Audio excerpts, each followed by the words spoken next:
Okay, before you guys can download the ballistics software, if you have a Windows 10 computer, you have to make sure, or whatever you're using, you have to make sure you have the latest version of Java for your computer.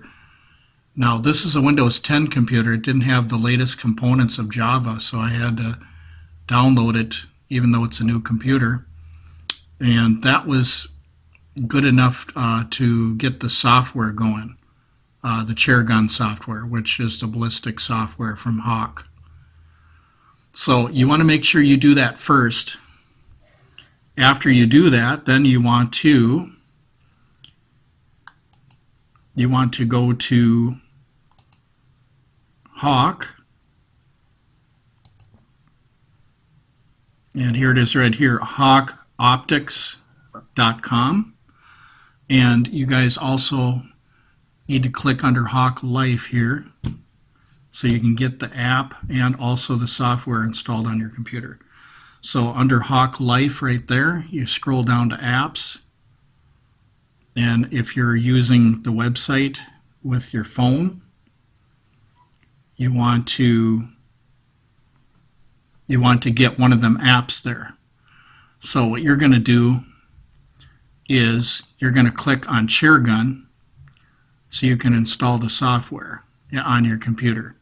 And it's going to install it in your probably your downloads or one of your folders in your computer. It's an executive setup file. So once you've done that, then you can enjoy the software. And let me bring it up for you here. I've got it saved. There's a picture of it right there. And what I've set it up for is a Daisy 880. And the first thing that you want to set it up for, that I usually do, is you want to take the measurement from the scope to the bore, and we're at about 1.5 inches, so the center of the scope and the center of the bore, about 1.5 inches. And as you can see, I've entered that into the software, scope height 1.5. My zero range is 20 yards because I'm pumping it 10 times.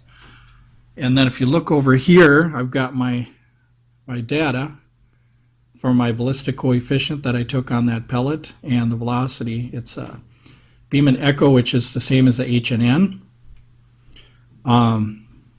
Alloy Field Target Trophy pellet. 749 feet per second was my 10-shot average, so like 750 if you want to call it that. 6.93 foot-pounds of energy at muzzle, and we got a ballistic coefficient of 0.016. So I entered the data in here, the weight 556 and the ballistic coefficient right there that says BC. If you look at BC there, 0.016, velocity 749. And I entered 100 yards, and my kill zone. The kill zone is the size of the target that you want to keep a flat trajectory on. And an inch is pretty much universal for a hunting standard for just about anything for an air rifle. So the zero is at 20 yards, and we're going to look here and see what kind of trajectory we got, which is very, very flat. And as you can see, we have no holdover. A lot of the field target guys in England will sight in their air rifles with no holdover. What that means is the line of sight, this purple line here, they're going to try to keep it within that purple line, which is the 1-inch kill zone, if they have just a duplex reticle. Some guys still use the old-fashioned duplex reticle, and I do too. It has no mil dots on it. So you have to have some kind of flat trajectory if you're going to enjoy your air rifle out to a certain distance, and that distance for this would be anywhere from 8 to 30 yards. You can just line up your 1-inch target and hit it almost every time within them two distances right there. Now, if you have a mil dot reticle, obviously, yeah, mil dot reticles are good because you can compensate for a loopy trajectory. And what I mean by a loopy trajectory is, let's switch it to a 50-yard sight in, even though that's crazy for an air rifle. Let's just do it anyway. 50-yard sight in. Okay, if you look here, the purple line, this is 1 inch right here.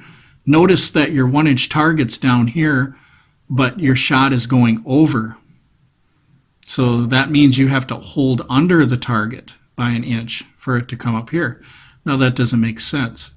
If you're shooting from 10 to 40 yards, why would you want to guess on where to hold something? Well, you don't if you have a duplex reticle. Like I said, if you have a mil dot reticle, of course the dot might be here. You might have 1 dot here, you might have 1 dot here, you might have 1 dot here. But if you're using just a standard duplex reticle, then I would keep your trajectory as flat as possible. So what you want to do is you want to hit the minus right here until you get the flattest trajectory within that 1 inch kill zone. And since we already have, well, it's going too slow, so I'm going to type it in. Since we already have the ballistic coefficient that I gave to you, you're going to do really good because you've already got somebody that's taken the ballistic coefficient already and sampled the pellet. So here we are again. Now we flattened out that trajectory. So what this means is if you're shooting from 8 to 30 yards, you just put the crosshair over something if it's a duplex reticle. And it's going to be relatively the same from here to here. And then obviously you're going to have some drop right here.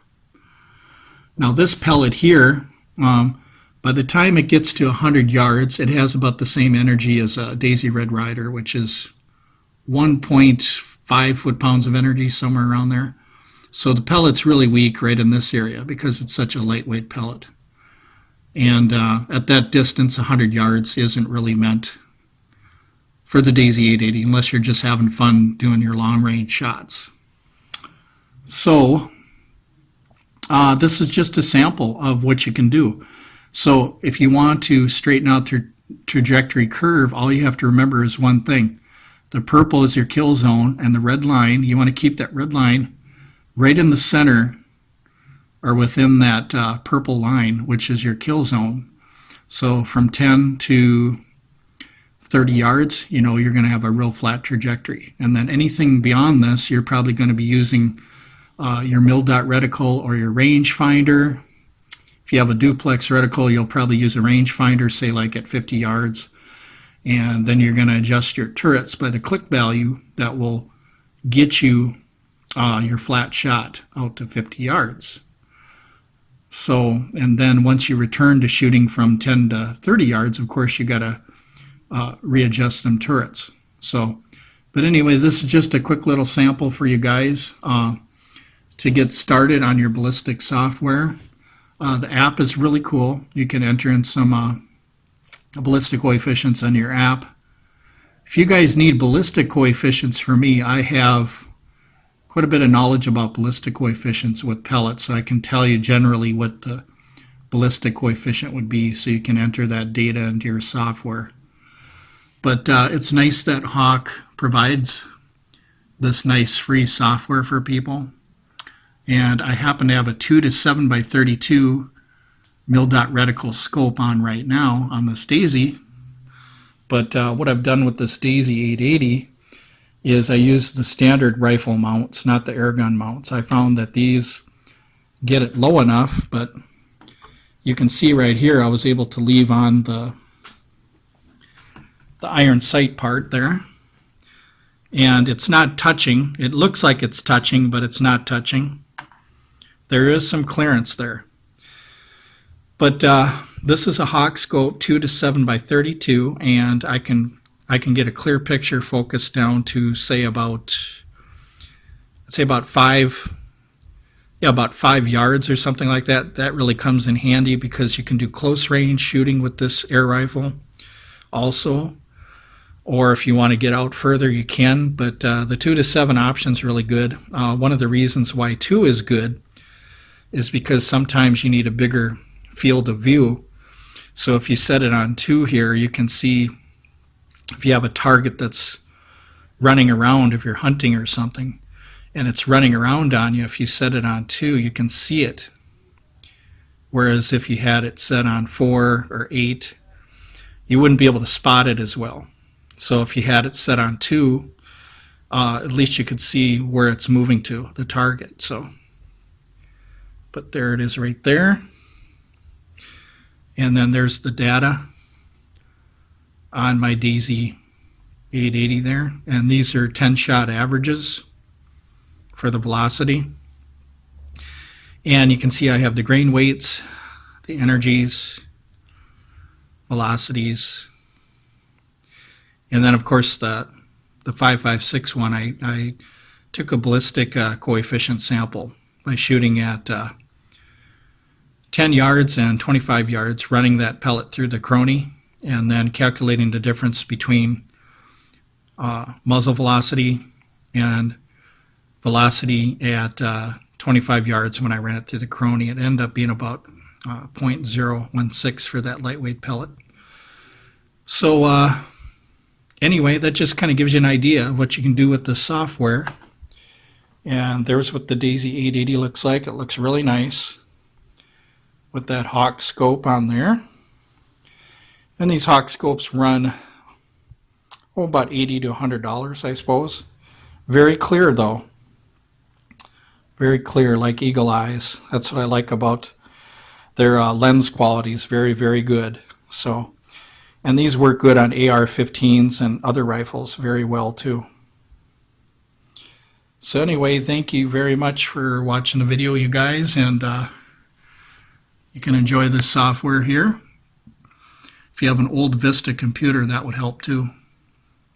You might be able to just download it right away if you have a Vista computer, because them usually had a lot of the Java on them. It's just that these newer Windows 10 ones, you'd have to actually go and install it.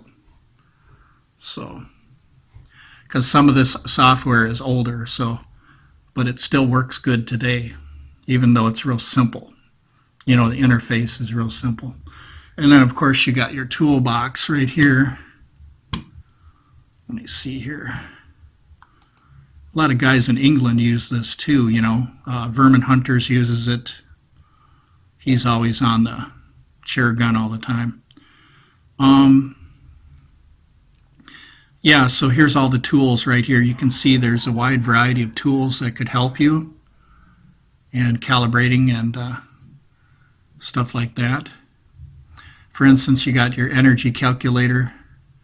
You got your calculate BC. That would be from your starting velocity to your ending velocity. And if you guys don't have a ballistic coefficient, there's one way you can cheat is when you sight in your rifle, your air rifle at 20 yards, and you got it 0 to 20 yards, and let's say at 50 yards you've got a 5-inch drop, and you know it's a 5-inch drop because you've seen it on a sheet of paper. What you can do is adjust your ballistic coefficient right here until that red line moves up to where your shot landed on that 50-yard mark. So for instance, if you shot a piece of paper at 50 yards but you're sighted in at 20 and it was 5 inches low, and you didn't know the ballistic coefficient, all you have to do is, if the red line's right here, keep clicking ballistic coefficient to go lower or higher to make that red line meet right at that line where it says 5 inches at 50 yards, and then check the box, and that's your ballistic coefficient right there. So that's the way you can cheat. You don't necessarily need a chronometer to do it. You can find your own ballistic coefficient by zeroing your air rifle at 20 yards. It's got to be 0 though. Then at 50, finding out where on the piece of paper it's striking. Then when you come to the software, just enter any random number like 0.020 is good to start with. Adjust that curve until it says 5 inches drop at 50 yards, and you can find out what the ballistic coefficient is. Now it's not going to be perfect, but it's going to be ballpark. So I told some guys in England that you can cheat, you can find your own BC by just adjusting that arc to your piece of paper that you shot out in the field at 50 yards. Rather than asking somebody, okay, what's the ballistic coefficient on this pellet? What's the ballistic coefficient on that pellet? Or if you guys have a crony, you can run some shots over the chronometer. And what you do with that is you start with muzzle velocity right here.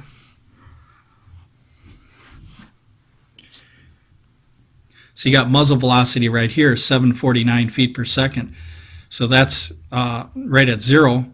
And then at 25 yards right here, you want to write down what it said over the chronometer. You take the difference on your hawke software, and then that'll give you a number like I got here, 0.016, which is my ballistic coefficient for a 10-shot string, both at muzzle velocity and at 25 yards, basically.